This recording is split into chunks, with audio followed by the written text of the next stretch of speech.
થોડી ક્ષણોમાં ગુજરાતના લોક લાગીલા અને સમગ્ર ગુજરાતના અને જ્યાં જ્યાં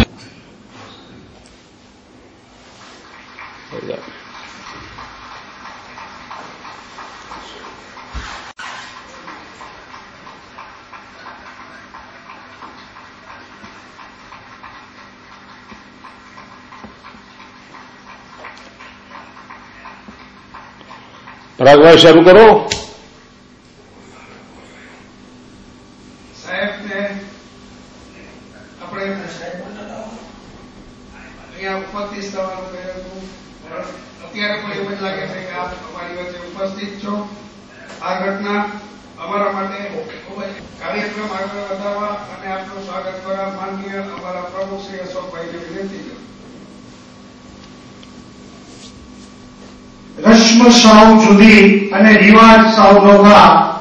ઓશવાર સમાજને મન શબ્દો એ જ કંકુ અને મુખ્યમંત્રી શ્રી નરેન્દ્રભાઈ મોદી સાહેબને સમગ્ર હાલાત મર્દમર્દ ધરતી અને હાલાની વિશા ઓશવાર સમાજ ઓશવાર શિક્ષણ અને રાજ સંઘ વતી આપશ્રીને હું નતમસ્તક વંદન કરું છું. આપ શ્રી ગુજરાતીઓ અને સમગ્ર રાષ્ટ્રનું ગૌરવ છો. આપની ઉપસ્થિતિ અમારા માટે બહુમૂલ્ય છે અને સમગ્ર વિશ્વ ઓશવાર સમાજ અને ઓશવાર શિક્ષણ રાષ્ટ્ર આપને પૂરા ગુજરાતી પૂર્વક આવકારે છે. આપની ઉપસ્થિતિ અમારા સમાજને નવું પ્રેરક બળ મળશે, જેની મને પૂરી શ્રદ્ધા છે.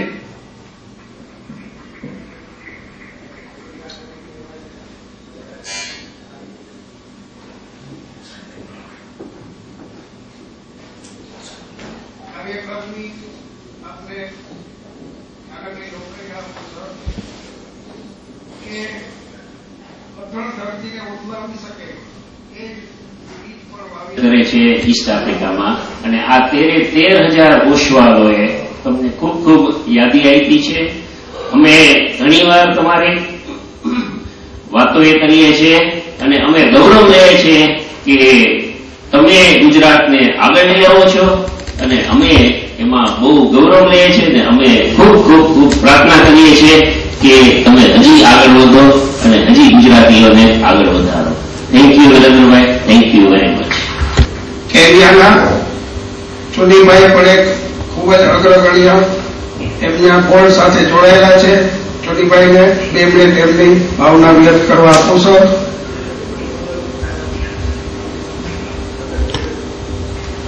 મોદી સાહેબ, અમારા સૌના તમને જય જિનેન્દ્ર.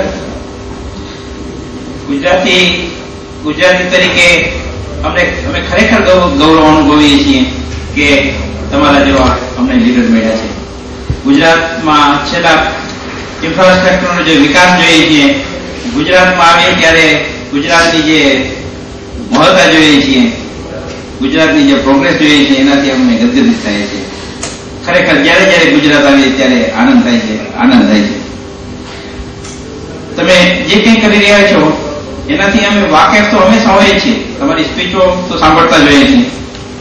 તમારા વિઝન ગજબના વિઝન છે, અમે એની અનુમોદના કરીએ છીએ. અમારી પ્રાર્થના છે કે ઈશ્વર તમને લાયકું આયુષ્ય આપે અને આગળ ઉપર ભારતનો વિકાસ એ તમારું ધ્યેય હોય અને આખા ભારતને આપણે ગુજરાત જેવું બનાવીએ, એવી અમારી પ્રાર્થના છે.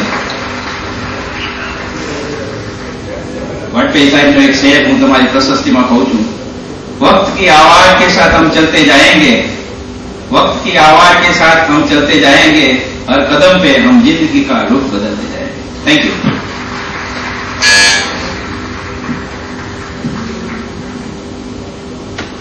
નાયરોબી હિન્દુ કાઉન્સિલના જનરલ સેક્રેટરી નીતિનભાઈ માલદેને એમની થોડી ભાવના વ્યક્ત કરી.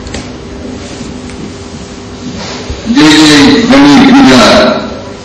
કલકત્તામાં એક નરેન્દ્ર દત્ત થઈ ગયા, વિશ્વ જેને સ્વામી વિવેકાનંદ તરીકે ઓળખે છે. એમણે સમગ્ર વિશ્વને આધ્યાત્મિકતાનો સંદેશ આપ્યો અને એક આપણા સૌના લાડીલા નરેન્દ્રભાઈ મોદી, જેને સમગ્ર વિશ્વને આજે વિકાસ અને સદભાવનાનો સંદેશ આપ્યો. 21મી સદીનો ઇતિહાસ જ્યારે ભાવિ પેઢી વાંચશે ત્યારે 3 વસ્તુને એમણે હંમેશા યાદ કરવી પડશે. એમાં નરેન્દ્ર મોદી તો હોય જ, વિકાસ અને સદભાવનાને પણ યાદ કરવી પડશે હંમેશા હંમેશા અને હંમેશા. એક બીજી વાત, મોદી સર, અમે હાલાની વિશાળ વસવાળો એટલે માજન માનવું ધર્મે જૈન ધર્મમાં અમારે 24 તીર્થંકરો થઈ ગયા. જો હું ભૂલતો ના હોઉં તો સાહેબ આપ 14મા ગુજરાતના મુખ્યમંત્રી છો અને મારા મતે આપ 14મા તીર્થંકર છો. જે તીર્થંકરો કામ કરતા હતા એવા આપના કાર્ય મને લાગે છે. અત્યારે હિન્દુ કાઉન્સિલ ઓફ કેન્યા વતી હું આપનું હાર્દિક અભિવાદન કરું છું. 2007માં કેન્યામાં ચૂંટણી સમયે બહુ પ્રોબ્લેમ્સ હતા ત્યારે આપે મને ફોન કર્યો અને હું ખરેખર રોમાંચિત થઈ ગયો હતો કે એટલે દૂર રહીને અમારી યાદી કરવાવાળા, અમારી ખબર પૂછવાવાળા અમારા મા બાપ બેઠા છે અને આપણે અમને જે હિંમત અને સધિયારો આપ્યો, વારંવાર અમારા ખબર અંતર પૂછ્યા અને આપના મંત્રીશ્રીઓ દ્વારા બધી વિગતથી વાકેફ રહેતા હતા અને એ પ્રેશર તમે દિલ્હી પણ કર્યું. ત્યાંના ઇન્ડિયન હાઈ કમિશન છે જે આપણા ભારતીય રાજદૂત, એમને પણ 24 કલાક વિઝાની સુવિધા કરી દીધી. આપ જાહેરમાં મીડિયામાં પણ એમ કીધું હતું કે ભાઈ તમને ગમે એવા પ્રોબ્લેમ હોય, ગુજરાત તમને રેડ કાર્પેટ વેલકમ કરશે, હાઈ આવો, ભલે તમારા પાસપોર્ટ બળી ગયા હોય, ચોરાઈ ગયા હોય, ગમે એમ, તમે ગુજરાતી છો, ગુજરાત તમારું છે અને અમે તમને ગમે ત્યારે વેલકમ કરવું. તમે જાહેર જતા નહીં, એ અમારા માટે કાયમની સંભાળવું છે સર.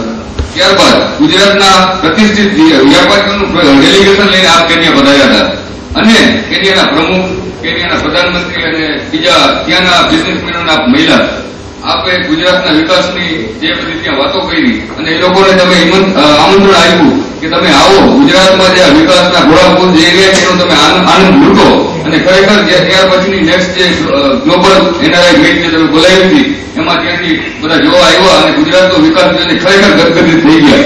ત્યાંના મીડિયામાં, લોકલ મીડિયામાં, આફ્રિકન મીડિયામાં આપનો ઉલ્લેખ વારંવાર થાય છે અને અમે as a Gujarati, as a Oswal, as a જે આપણું કેન્યાની અંદર સ્થાનિક ભલે આપણે 100 વર્ષથી છીએ પણ તમારા જેવા લીડર આવ્યા અને તમારી વિઝિટથી, તમારા કાર્યોથી અમારું ત્યાં માન તમે સવાઈ કરી ગયા છો સાહેબ. કેન્યાના જે નેતાઓ છે, પ્રધાનમંત્રી કે ત્યાંના બીજા બધા, એ લોકો એમ સમજે છે કે આની પાછળ બહુ સફળ નેતા છે, આને બહુ મોટું બેકઅપ છે, આ પ્રજા તો ક્યાંની ક્યાં પહોંચશે. સર, આપ રાજ્યની મારા મતે તો આપણે અનુષ્ઠાન કરો છો. અમારા જ્યાં અમારી બુદ્ધિ પ્રમાણે અમારે જયારે કલ્પનાના સીમાડા પૂરા થાય છે ત્યાંથી આપણા વિકાસના સ્વપ્નો શરૂ થાય છે. તમે ખરેખર અદભુત અદભુત કુદરતે કેવી તમને શક્તિ આપી છે કે આ બધું અમે જે જોઈ રહ્યા છીએ અને અમને એ વાતનો ગર્વ છે કે આ સમયના અમે સાક્ષી છીએ સાહેબ. તમારા જે કાર્યો થઈ રહ્યા છે એ સમયે અમે અહીંયા હાજર છીએ અને એનો અમને બહુ ગર્વ છે સાહેબ. હિન્દુ કાઉન્સિલ ઓફ કેન્યા અને કેન્યાનો વસવાળો જરૂરી છે કે ગુજરાતના વિકાસમાં અમે ભાગીદાર બનીએ. આપના સાનુકૂળ સમય આપણે રૂબરૂ ડેફિનેટલી અમે મળશું. સમગ્ર હાલારી વિશ્વ વસવાળો વતી હું આપને નતમસ્તક પ્રણામ કરું છું અને હવે અહીંયા ઉપસ્થિત બધા મારા વસવાળ ભાઈઓને એક નમ્ર વિનંતી કરીશ કે હું તમને જયકાર બોલાવું છું, પ્લીઝ મને સાથ આપજો. ભારત માતા કી, ભારત માતા કી, વંદે વંદે. હવે આપણે જેની આતુરતાથી રાહ જોઈ રહ્યા છે તે આપણા સૌના લોક લાડીલા નરેન્દ્રભાઈને આપણે સાંભળીએ. પરાગભાઈ અને એમની ટીમના બધા મિત્રોએ મહેનત કરીને ખૂબ સારો અવસરનું નિર્માણ કર્યું છે. પરાગભાઈ મને નિમંત્રણ આપવા આવ્યા ત્યારે મને પણ થતું હતું કે હું રૂબરૂ તમારી વચ્ચે આવું, પરંતુ અન્ય કાર્યક્રમો અને રોકાણો હોવાના કારણે મારા માટે શક્ય નહીં બન્યું. આજે જાપાનના એક પૂર્વ પ્રધાનમંત્રી સાથે મારી એક અગત્યની મિટિંગ છે અને એના કારણે મારા માટે જામનગર આવવાનું શક્ય નહોતું. અને પછી એમાંથી રસ્તો નીકળ્યો કે કાંઈ નહીં, વિડીયો કોન્ફરન્સ દ્વારા તો આપ અમારી જોડે વાત કરો અને પરાગભાઈનું એ સૂચનને સ્વીકારી લીધું અને આપને વિડીયો કોન્ફરન્સના માધ્યમથી મળવાનું મને સૌભાગ્ય મળ્યું છે.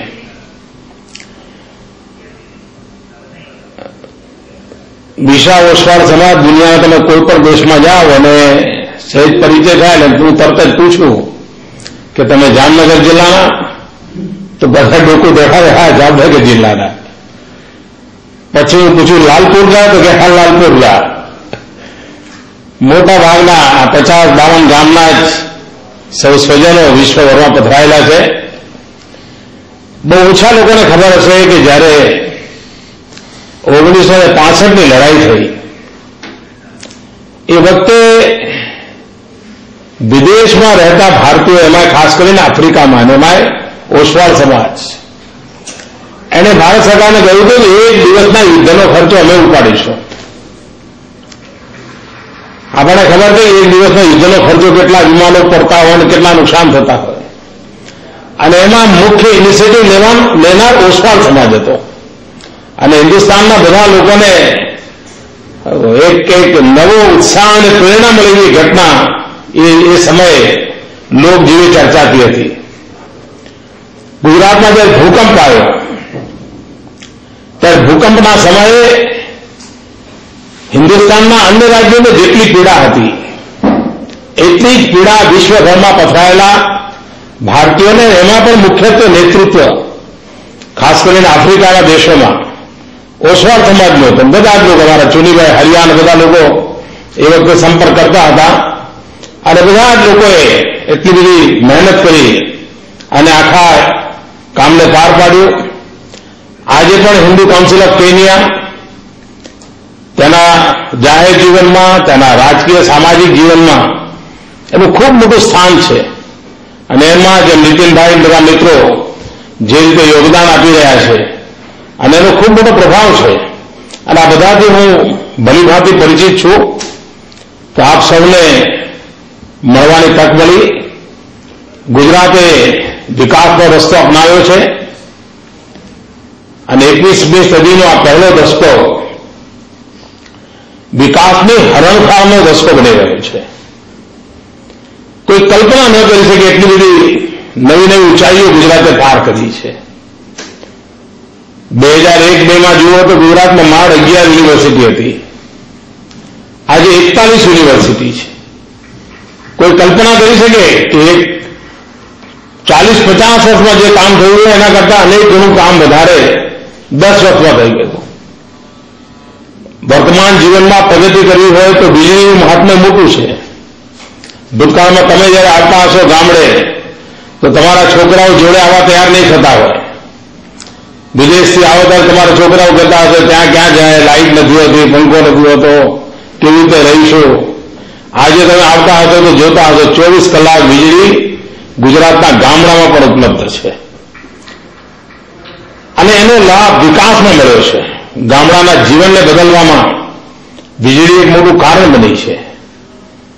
અને આપણે માત્ર 24 કલાક વીજળી આપીને અટક્યા નથી, આપણે આધુનિકતા તરફ જવા માંગીએ છીએ. અને તેથી ગુજરાત હિન્દુસ્તાનનું પહેલું રાજ્ય એવું છે કે જેણે બધા જ ગામોમાં બ્રોડબેન્ડ કનેક્ટિવિટી કરી છે. અને એના કારણે ઇન્ટરનેટથી ગુજરાતનું પ્રત્યેક ગામડું આજે જોડાયેલું છે. જેમ વિડીયો કોન્ફરન્સથી આજે હું આપની જોડે વાત કરું છું એવી રીતે હું ગુજરાતના કોઈ પણ ગામડા જોડે વાત કરી શકું છું. વિશ્વના અનેક દેશો એવા છે કે જે સમૃદ્ધ દેશ હશે તો પણ એમના દૂર સુદૂરના ગામોમાં કદાચ આજે પણ એ સુવિધા ઉપલબ્ધ નહીં હોય જે સુવિધા ગુજરાતમાં ઉપલબ્ધ છે. એનો લાભ આવનારા દિવસોમાં લોંગ ડિસ્ટન્સ એજ્યુકેશન માટે મળે, દૂર સુદૂર ગામડાના બાળકોને સારામાં સારું શિક્ષણ ઇન્ટરનેટની ફેસિલિટીથી લોકોને મળે અને શિક્ષણને એક નવો ઓપ મળે એ દિશામાં આપણે પ્રયત્ન કરવા માંગીએ છીએ. શિક્ષણનું મૂલ્ય કેટલું બધું છે એ આપણા પૂર્વજોએ બતાવ્યું છે.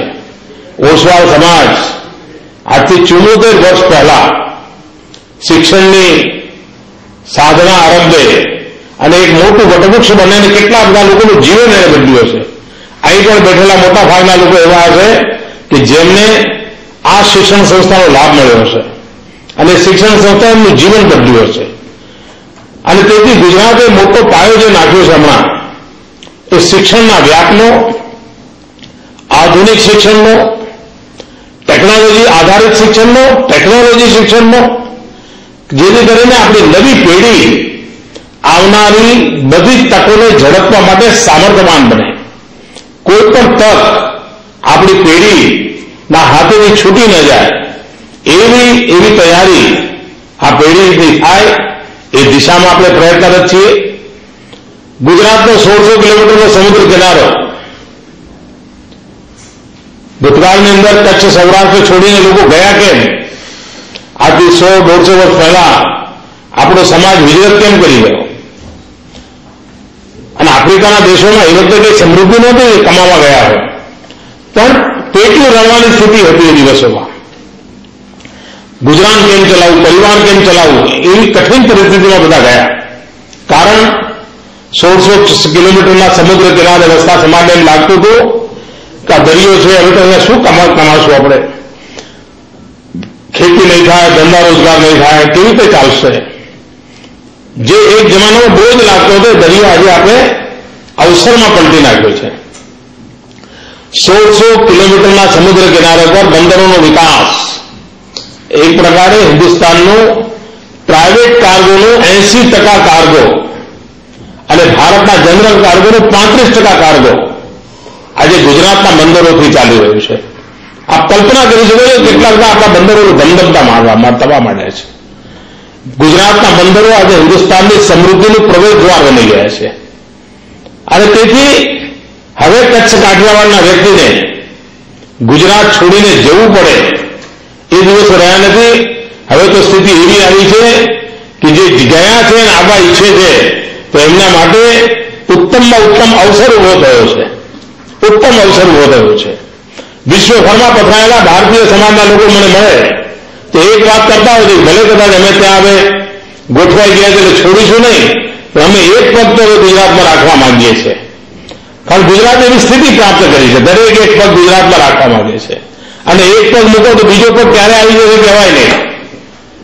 તો ગુજરાતની પ્રગતિનો લાભ વિશ્વભરમાં પથરાયેલા આપણા સૌ સ્વજનોને મળી રહ્યો છે. મેડિકલ ટુરિઝમમાં ગુજરાતે ઘણી બધી પ્રગતિ કરી છે. આજે દુનિયાના અનેક દેશો, ખાસ કરીને આફ્રિકન કન્ટ્રીના મોટા મોટા લોકો નાના મોટા એમના ઓપરેશન હોય તો ગુજરાત આવે છે. તમારે ત્યાંના ઘણા બધા નેતાઓ એવા છે જેમના ની ઓપરેશન હવે ગુજરાતમાં થઈ ગયા છે. એટલે એ લોકો હવે બરાબર ચાલતા થઈ ગયા છે. તો ગુજરાતમાં ચાહે કિડની હોય યા ની ઓપરેશન હોય યા ડેન્ટલ ટ્રીટમેન્ટ હોય, વિદેશમાંથી મોટા ભાગના લોકો આવે છે. ભારતીય સમાજના લોકો આવે જ છે, પરંતુ વિદેશી સમાજના લોકો પણ ખૂબ મોટા પાયા પર મેડિકલ ટુરિઝમમાં આવે છે. આપણે ગુજરાતીઓ ખૂબ સારા ટુરિસ્ટ છીએ. દુનિયાભરમાં ક્યાંય પણ તમે હરવા ફરવાના જગ્યાએ જાઓ તો તમને થેપલા કાઢીને ખાનારા લોકો મળી જ જાય. ડબ્બો ખોલીને થેપલા ખાતા હોય, જોડે સુખડી હોય, ખાખરા હોય, આવા તમને ટુરિસ્ટ વિમાનમાં મળી જાય. તો વિમાનવાળા પીરસતા હોય પેલો થેપલા કાઢીને ખાતો હોય. આટલા ઉત્તમ પ્રકારના ટુરિસ્ટ, પરંતુ ગુજરાત ટુરિસ્ટ ડેસ્ટિનેશનમાં નહોતું. આપણે ત્યાં દ્વારકા હોય, સોમનાથ હોય, પાલીતાણા હોય, કચ્છનું રણ હોય, ગીરના સિંહ હોય, શું નથી આપણી પાસે? પરંતુ ટુરિઝમના ક્ષેત્રમાં આપણું નામ નહોતું. ગયા 4-5 વર્ષથી જે મહેનત આદરી એનું પરિણામ એ આવ્યું છે કે આજે હિન્દુસ્તાનમાં સૌથી વધારે ટુરિઝમનો ગ્રોથ ક્યાંય હોય તો ગુજરાતમાં છે. હમણાં કચ્છનો રણોત્સવ ચાલે છે. આપણે રણની કલ્પના જે કરી હોય એના કરતા રણ એક અદભુત સૌંદર્ય હોય છે. અને હવે તો અમિતાભ બચ્ચન પણ બધાને કહે છે કચ્છ ને દેખા તો કુછ નહીં દેખા. અને તમે જયારે આવ્યા છો તો 15મી જાન્યુઆરી સુધી કચ્છમાં રણોત્સવનો બહુ અદ્ભુત નજારો જોવા મળ્યો છે. આપ જરૂર પ્રયાસ કરો, એકવાર કચ્છના રણમાં પણ જઈ આવો. દુનિયામાં કહેવા માટેની યાદગાર ઘટના બની રહેશે.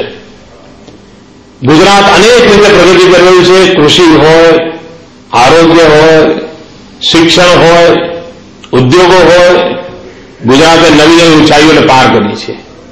હવે ગુજરાત એક જમાનામાં ટ્રેડર સ્ટેટ કહેવાતું. આપણે બધા વેપારીઓ, મહાજનો એક જગ્યાએ માલ લઈએ, બીજી જગ્યાએ વેચીએ અને જે દલાલીમાં મળે એટલું લઈએ. આ જ આપણી જિંદગી હતી.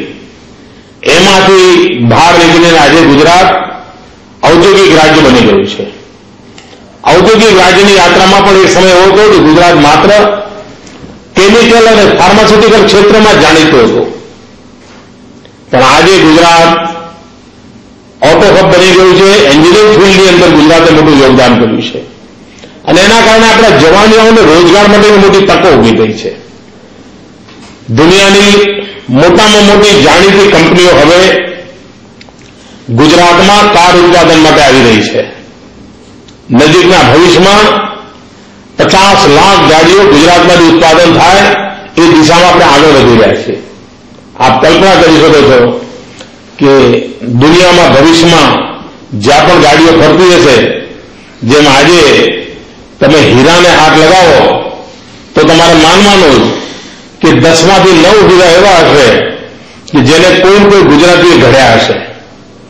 એમ ભવિષ્યમાં ગાડીઓ પણ કોઈ ગુજરાતીઓએ ઘડી હશે એવી ગાડીઓ દુનિયામાં તમને જોવા મળશે અને એના કારણે વિશ્વની એક નવી ઓળખ એશિયાના મોટામાં મોટા ઓટો હબ તરીકે આપણી ઓળખ થઈ રહી છે.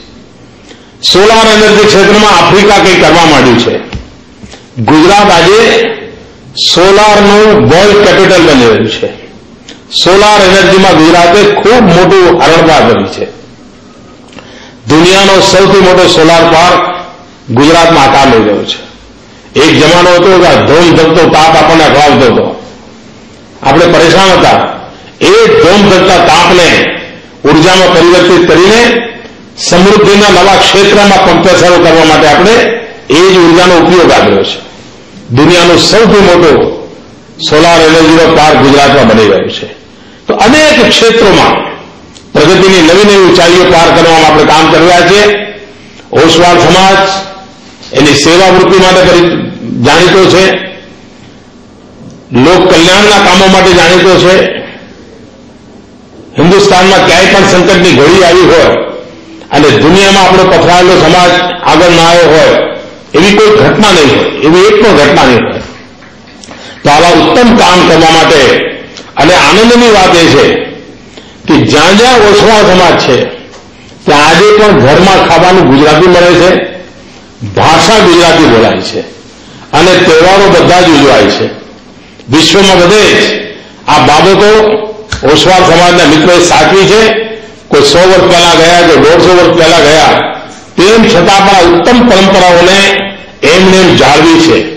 આને માટે ખાસ કરીને હું આ સમાજની માતાઓ બહેનોને અભિનંદન આપું છું. કારણ કે પરિવારોમાં સંસ્કાર સાચવવાનું કામ માતાઓ બહેનો મુખ્યત્વે કરતી હોય છે અને માતાઓ બહેનોએ આ કાળજી લીધી, એના કારણે આ સંભવ બન્યું છે. તો વિશ્વભરમાં પહોંચ્યા પછી પણ આ માતાઓ બહેનોએ આ દેશ અને સંસ્કૃતિને જીવતી રાખવા માટે જે પ્રયત્નો કર્યા છે એ સાચ અર્થમાં ખૂબ આવકાર્ય છે. આપ સૌને કોઈ વાર તારંગાજીના યાત્રાએ જવાનો અવસર મળે તો તારંગાજીની અંદર આપણે તીર્થંકર વન બનાવ્યું છે અને તીર્થંકર વનની અંદર આપણા બધા જ ભગવાન મહાવીરથી લઈને જે કંઈ આપણા મહાપુરુષો થઈ ગયા, ભગવંતો થઈ ગયા, એ જે વૃક્ષની નીતિ એમને જ્ઞાન થયું એ વૃક્ષની એક વાટિકા બનાવી છે અને જે યાત્રિકો જાય છે એ વૃક્ષને પાણી પીવડાવીને પુણ્ય કમાવાનો પ્રયાસ કરતા હોય છે. તો સાંસ્કૃતિક વિરાસતને કેવી રીતે એને આપણે ઉપયોગમાં કરી શકીએ એનો એક ઉત્તમ નમૂનો તીર્થંકર વન છે અને 24 તીર્થંકર એને કેવી રીતે આપણે યાદ કરીએ એના માટેની એક અદભુત વ્યવસ્થા તારંગાજીમાં આપણે ઊભી કરી છે. પાલિતાણાની અંદર પણ પાવક વન બનાવ્યું છે. એ પાલિતાણાજીના દર્શને જાઓ તો આ પાવક વન જરૂર જજો.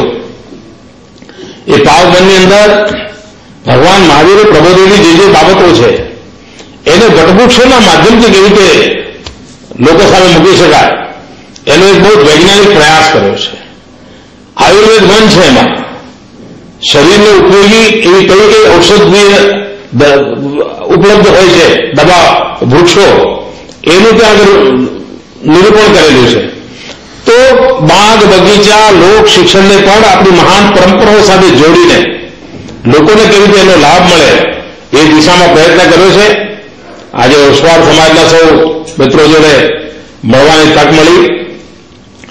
હું પરાગભાઈને ટીમને અભિનંદન આપું છું. અમે સરસ મજાનું આવું આયોજન કર્યું અને ગુજરાત દર્શન પણ નવી પેઢીના લોકો કરે. ગુજરાત આપણું જ છે. જેટલો ગુજરાતમાં રહેનારાઓનો ગુજરાત પર અધિકાર છે એટલો જ અધિકાર આપ સૌનો છે. અને આપણે ઈચ્છે ક્યારે કોઈ સંકટ આવે નહીં, પરંતુ સંકટ આવે તો ગુજરાત હંમેશા આપની સાથે છે. આપના સારા દિવસોમાં અમારી શુભકામનાઓ છે. અને આપને ક્યારેક તકલીફ પડે તો અમારો સાથ તમને છે. અનેક પરિવારો, વાઘજી નાગપાલ શાહનો પરિવાર, મેઘજી પેથાજીનો પરિવાર, ચંદેરિયા પરિવાર, ખીમજી રામજીનો પરિવાર, આ બધા પરિવારોને આજે પણ એમની કીર્તિ ચારે તરફ ફેલાયેલી છે. હું આપ સૌને ખૂબ ખૂબ શુભકામનાઓ આપું છું. જય જિનેન્દ્ર.